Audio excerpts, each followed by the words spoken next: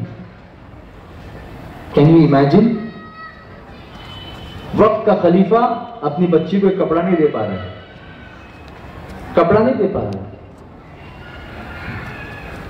کہا بیٹی صبر کرو، میرے پاس کپڑا دینے کے لیے پیسے نہیں ہیں، میں مسلمانوں کا خادم ہوں، لوگوں کا میں خادم ہوں، میں بادشاہ نہیں ہوں. بادشاہ لوگوں نے مجھ کو اس لیے نہیں بنایا کہ میں ان کے پیسے کھا جاؤں یا اپنے لیے کپڑا بناؤں اپنے بچوں کے لیے. میں خادم ہوں، میں خدمت کرتا ہوں. میرے اندر سیوک آئے. بچی رونے لگی. کون سا باپ ہے جو اپنی بچی کو روتا ہوا دیکھ سکتا ہے، وہ بھی عید کے دن چاند رات کے وقت؟ بیٹا روتی کیوں ہے؟ میں کچھ بندوبست کرتا ہوں. کائیتری کرتو کٹم درمی کا کائیتری بندوبست کرتو. اپنے خزانچی کے پاس گئے. خزانچی سمجھتے ہو؟ ٹریجرر، جس کے پاس پیسہ رکھا جاتا ہے. کہا ایک کام کرو، میری نیکسٹ منتھ کی تنخواہ پڑچا مہینہ سے ہمارا پگار ایڈوانس میں بلا دے، میں دھیرے دھیرے تم کو ادا کر دوں گا. خزانچی نے کہا حضور آپ کا حکم سر آنکھوں پر، ایڈوانس میں آپ کو دے دوں گا، لیکن آپ مجھے گارنٹی دے دیجئے کہ اگلے مہینے تک آپ زندہ رہیں گے، اور اگر آپ زندہ نہیں رہے تو میں پگار آپ کو کس چیز کا دوں گا اور میں اللہ کو کیا جواب دوں گا؟ فوراً رونے لگے. کہا بھائی اللہ کا شکر ہے کہ تو نے مجھے ایک بڑے گناہ سے بچا لیا. بیٹی سے کہا بیٹی تم صبر کرو، کل نئے کپڑے نہیں پہننا، پرانے کپڑے ہی دھو کر پہننا، لیکن اللہ کو جواب دینے کی پوزیشن میں ہم کو رہنا تو ہوگا کہ قیامت میں ہمیں لوگوں کے پیسوں کا حساب دینا ہے. یہ اسلام ہے، یہ مسلمان تھے. آج یہ سب کہاں ہے؟ اور یہ سب نہیں ہے، اسی لیے ہمارے اوپر حملے ہو رہے ہیں، اسی لیے لوگ ہم کو سمجھ نہیں رہے کہ ہم کہاں غلط ہیں، کہاں صحیح ہیں، کہاں رائٹ ہیں، کہاں رانگ ہیں. ہم نمازیں پڑھ کر بھی لوگوں کے حق مارتے ہیں. سنی دعوت اسلامی اس کی تحریک نہیں ہے کہ ہم نماز پڑھیں اور کچھ بھی کریں. یہ تحریک نہیں ہے نماز پڑھو کچھ بھی کرو اللہ معاف کر دے گا، بلکہ نماز تو دراصل وہی ہے جو گناہوں سے روکے، برائیوں سے روکے. نماز وہی ہے. یہ قرآن میں اللہ نے فرمایا ان الصلاۃ تنہی عن الفحشاء والمنکر، بے شک نماز بے حیائی اور بری باتوں سے روکتی ہے. تم نماز بھی پڑھو، لوگوں کو گالی بھی دو، تم نماز بھی پڑھو، لوگوں کے حق بھی مارو، تم نماز بھی پڑھو اور فساد بھی کرو، تم نماز بھی پڑھو اور جھوٹ بھی بولو، تو یہ نماز اللہ کو پسند نہیں. اس کا یہ مطلب نہیں کہ آپ بے نمازی بن جائیں. کچھ لوگ اسی بنیاد پہ بے نمازی رہتے ہیں. یہ بھی رانگ ہے. یار اس سے تو ہم ہی اچھے کہ ہم نماز نہیں پڑھتے لیکن ایسا نہیں کرتے، تو تم خراب ہو، تم بھی خراب ہو. کیونکہ یہ جو ہے یہ حقوق العباد ہے جو میں کہہ رہا ہوں، اور نماز جو ہے حقوق اللہ ہے. دونوں کو خلط ملط نہ کرو، اس کو بھی ادا کرنا ہے اور اس کو بھی ادا کرنا ہے. ایک بڑی ماڈرن خاتون نے مجھ سے ایک مرتبہ سوال کیا تھا. انگلینڈ کی رہنے والی اور انڈیا میں بسی ہوئی، بڑا بزنس کرنے والی، ایک دن میرے اپنی دکان میں مجھے کہا کہ آپ آئیے ذرا برکت کے لیے دعا کیجیے. میں گیا تو پوری فیملی بیٹھ گئی میرے سامنے. We want to ask you a few questions. Yes, you are welcome. آپ آسک کر سکتی ہیں، پوچھ سکتی ہیں. دنیا بھر کے سوال انہوں نے کیا، عجیب و غریب اوٹ پٹانگ سوال. اس میں ایک سوال یہ بھی تھا، Don't you think that if somebody is not praying namaz, but he is punctual in all those things, he helps the poor, he helps the needy, he helps the people who are sick and ill, goes to the hospitals, donates in charity. نماز نہیں پڑھتا ہے، روزہ نہیں رکھتا ہے، لیکن لوگوں کی مدد کرتا ہے، چیریٹی میں دیتا ہے، لوگوں کے ہاسپٹل میں جا کے عیادت کرتا ہے، یہ کرتا ہے وہ کرتا ہے. تو why is he going to be punished by Allah? اللہ اس کو پنش کیوں کرے گا؟ اللہ اس کو سزا کیوں دے گا؟ وہ تو اچھا کام کرتا ہے. میں نے کہا تم دو چیزوں کو مکس کر رہی ہو. ایک اللہ کے حق ہیں، دوسرے بندے کے حق ہیں. وہ بندے کا حق ادا کر رہا ہے لیکن اللہ کا نہیں کر رہا ہے، اس لیے پنش ہوگا. دونوں کو ادا کرنے کا حق ہے، دونوں الگ حق ہیں. اگر یوں سمجھو، مثال کے طور پر میں تم کو بتاؤں، تمہاری ماں بھی ہے، باپ بھی ہے اور تمہاری بیوی بھی ہے. تم بیوی کی سب بات مانتے ہو لیکن ماں باپ کی نہیں مانتے ہو. تم کو سزا ہونی چاہیے کہ نہیں؟ تم کہو کہ بیوی کے ساتھ اتنا اچھا رہتا ہے، بچے کے ساتھ اتنا اچھا رہتا ہے، پھر ماں باپ کے ساتھ نہیں رہا تو کیا ہوا؟ تو یہ بھی حق ہے اور وہ بھی حق ہے، دونوں تم کو ادا کرنے ہیں. ایسا نہیں کہ بیوی آ گئی تو اب ماں کو نکال کے پھینک دو. یہ اسلام نہیں ہے. This is wrong. یہ الگ ہے. اور ماں بولتی ہے اس لیے بیوی کو اٹھا کے پٹک دو. یہ بھی اسلام نہیں ہے. دونوں کا حق تم کو ادا کرنا ہے. اور یہ دونوں بھی بندے ہیں اللہ کے, لیکن بندوں کا حق الگ ہے اور مولا کا حق الگ ہے, اور ان دونوں کی بیلنسنگ جب تک نہیں ہوگی اس وقت تک قیامت میں کھڑے ہونے کے لائق نہیں ہو سکیں گے. جو یہاں پر کھڑے ہیں میرے ساتھی, میرے دوست بیٹھے ہیں, میں ان سے کہوں گا کہ سنی دعوت اسلامی کا یہ جو اجتماع 30 اکتوبر اور 1 نومبر کو وادی دور جس کو ہم کہتے ہیں آزاد میدان, وہاں ہونے جا رہا ہے, اس میں